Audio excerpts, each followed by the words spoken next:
Durante a apertura do qual está interparlamentar Koninkrijksoverleg aqui na Curaçao, Aruba está tendo oportunidade para trazer para diante aqui que está come e bebe riba nos isla diante do parlamento que está participar durante EPCO. Senhora Shailene Trombley, que é líder de Fraction Map, ha hiba palavra. Sin embargo, sua história não estava tão muito convincente, at least para algum membro da Eerste Kamer. De andere grote kostenposten zijn de rentelasten. Een mogelijke verlichting hierin is indien Nederland Aruba ondersteunt bij toekomstige en financieringsoperaties en of door volledige of gedeeltelijke kwijtschelding van de ontstane COVID-schuld te overwegen. Het statuut heeft het over 4 landen die autonoom en gelijkwaardig zijn, maar zorgt tegelijkertijd dat Nederland meestal het laatste woord heeft. Het is en blijft een feit dat de inwoners van Aruba, Curaçao en Sint Maarten geen actief kiesrecht hebben voor de Nederlandse Staten-Generaal, die in het statuut materieel de rol innemen van het Koninkrijksparlement.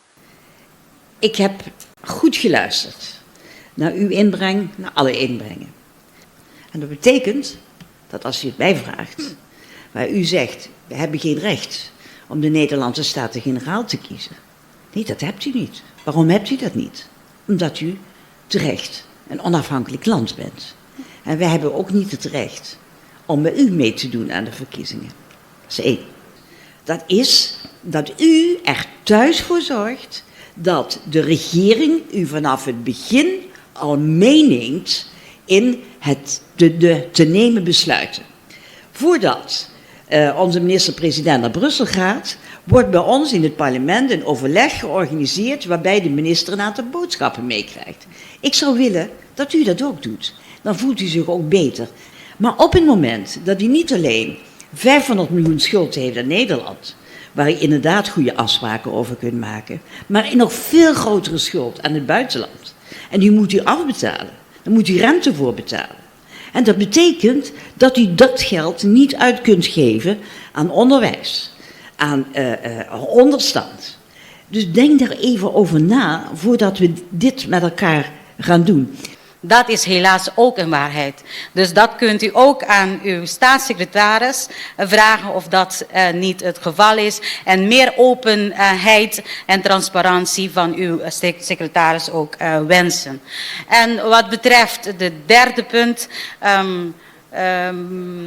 voorzitter, om eerlijk te zijn, het was een lange verhaal en de laatste vraag kan ik mij het nu meer niet herinneren. Durante que a senhora Shailene Trombley, que é líder de Fraction Map, a hiba palavra aqui na EPCO, algum dia hasta la remarcar que é senang tá muito largo pe.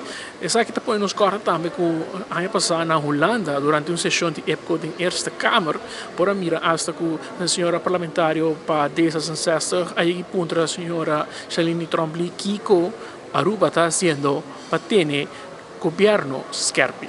Parlementaire activiteiten hebben bijvoorbeeld bijgedragen of dragen bij vanuit Aruba om het herstel en de hervormingen die zijn ingezet verder kracht bij te zetten. Zijn er bijvoorbeeld wetgevingsinitiatieven gestart? Zo ja, welke? Hoe controleert u het kabinet om de hervormingsagenda en de versterking en de verbetering van de sociaal-economische omstandigheden van Aruba te versterken? Met betrekking tot hervormingen helaas niet zijn gepresenteerd. Ik moet wel zeggen dat door het land verschillende terreinen zijn momenteel hervormingstrajecten bezig, waarmee de overheid nog in voorbereidingsfase is. Dus, maar vanuit de parlement zijn er geen eigen initiatieven voorgesteld, helaas niet. El miembro de oposición seguro no pasa hecho aquí por alto, pues na reacciona basta fuerte, riba lo cual ta expresionan co aguardo tresipa dilante que seguro no estaba digno de representar Aruba. Amita Marco Espinosa voor die Curaçao pa 24hora.com nos te promete noticia. Het ontbreken van volledig gelijkwaardige democratische representatie van de bevolking van het Koninkrijk bij besluitvorming op koninkrijksniveau. Zo'n lange zin.